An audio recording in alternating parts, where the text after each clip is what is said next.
Tay na nga.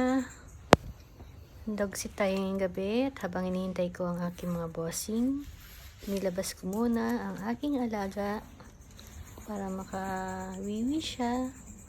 At yan ang kanyang last walks sa araw na to para hindi na siya lalabas. Kailangan niya munang umihi bago siya matulog sa puong magdamag. Yan, lakad-lakad lang siya. Lakad.